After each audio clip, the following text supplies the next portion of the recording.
Hi అండి. 1000 కోట్ల ఆస్తిపరుడైన మన కమీడియన్ అలీ గారు బెట్టింగ్ యాప్లు ప్రమోట్ చేశారండి. అది కూడా రంజాన్ మాసంలో. అసలు ఆయన ఎందుకు చేశారు అనేది మనం ముందుగా తెలుసుకుందాం. నేను ఇప్పుడు నేను బ్లూ మాస్క్ ఫేమస్ టర్కీ ఇస్తాంబుల్లో ఉన్నాను రంజాన్ మాసం. సో ఖురాన్ సాక్షిగా నేను ఒక్క బూత్ మాట కూడా మాట్లాడను. అసలు ఆయన ఎందుకు చేశారు? జనాల్ని చాలా పచ్చి మోసం చేశారండి. చాలా మోసాలు అయితే చేశారు సహాయం పేరుతో. అది కూడా మీకు చెప్తాను. ఫస్ట్ అయితే ఒక లైక్ కొట్టి పూర్తిగా వీడియోని కంటిన్యూ చేయండి. సో ఇప్పుడు సార్ ఇప్పుడు అలీ గారు మీరు చూసుకుంటే దగ్గర దగ్గర 1000 సినిమాలు నటించారండి. 1000 సినిమాలు నటించారు. తర్వాత 50 సినిమాలు హీరో కింద చేశారు. అందులోనూ 50 సంవత్సరాల ఎక్స్పీరియన్స్ ఉంది ఆయనకి. బాల నటుడు మళ్ళీని. అంటే ఆయన ఆస్తి విలువల దగ్గర దగ్గర ఒక 1000 కోట్ల పైన ఉంటాయి. అటువంటి ఆయన బెట్టింగ్ యాప్లు ఎందుకు చేశారు? బెట్టింగ్ యాప్లు చేసి జనాల్ని ఎలా మోసం చేశారు అనేది ఈ వీడియోలో మీకు చెప్తాను, చూపిస్తాను కూడా. అందరికీ తెలుసు, కాకపోతే చాలా బాగుంటుంది. చూడండి, అలీ గారికి ఒక యూట్యూబ్ ఛానల్ ఉంది. వాళ్ళ ఆవిడ జుబేదా గారితో కలిపి ఛానల్ పెట్టారు. అబ్బో 20 లక్షల మంది, చాలా ఫేమస్. కోట్లలో వ్యూస్, కోట్లలో ఆదాయం. ఏది సినిమాలో వస్తుంది, ఉన్న ₹1 1000 కోట్లు సరిపోదని యూట్యూబ్లోకి వచ్చారనమాట. అయితే అది పక్కన పెట్టాలి.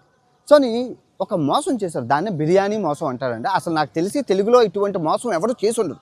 కానీ విని ఎరగని మోసం. అది మీకు చెప్తాను, చాలా సరదాగా చెప్తాను. ఎందుకంటే అతను కూడా హాస్య నటుడు, కమీడియన్ కాబట్టి మనం కూడా సొంత కామెడీ చేసి ఆయన నవ్విద్దాం, బాగుంటుంది. బిర్యానీ మోసం ఎలా చేశారంటే అండి, ఇతను ఇలా ఆవిడ గారు మేడం జుబేదా గారు నమ్మించి మోసం చేయడం, అంటే నమ్మించి గొంతు కొయ్యడం అంటారు.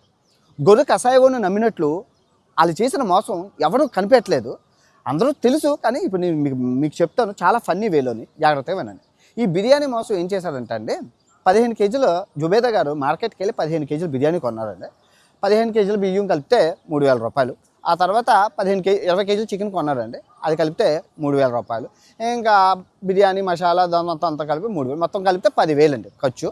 సో బిర్యానీ తయారు చేశారండి. ఓ 50 మందికి పొట్లాలు చేసి రోడ్డు మీద కూలీలకు పంచారండి. పేదోళ్ళు వాళ్ళు ఉంటారు కదా, వాళ్ళకి పంచారు. ఇందులో తప్పే ఉంది, పుణ్యమే కదా చేశారని విషయం అంటే ఇక్కడ మీరు పప్పులో కాలేశారండి. ఆ వీడియో తయారు చేసి యూట్యూబ్లో పెట్టారండి. దగ్గర దగ్గర 5 మిలియన్, అంటే 50 లక్షల మంది చూశారు, మీరు చూస్తున్నారు. సో 50 లక్షల మంది చూస్తే దానికి మిలియన్కి 1 లక్ష వేసుకున్న దగ్గర దగ్గర 50 లక్షలకి, అదే 5 మిలియన్కి కలిపి 5 లక్షలు వచ్చాయండి. పోనీలే అన్వేషు, కక్కుర్తోళ్ళు పిసనారోళ్ళు అనుకో, వదిలేసే అంటే, అయ్యో ఇప్పుడు 10,000 ఖర్చు పెట్టి 5 లక్షలు సంపాదించారు. 4,90,000 లాభం, సహాయాన్ని వ్యాపారం చేశారు. ఎక్కడ అసలు సిసలైనా ఇప్పుడు అలా చేసి ఉంటే తప్పేం లేదండి. కానీ అందులో బెట్టింగ్ యాప్ను ప్రమోట్ చేశారండి. సో వాళ్ళు ఇచ్చిన 20 లక్షలు కావచ్చు, 10 లక్షలు కావచ్చు తీసుకొని నమ్మించి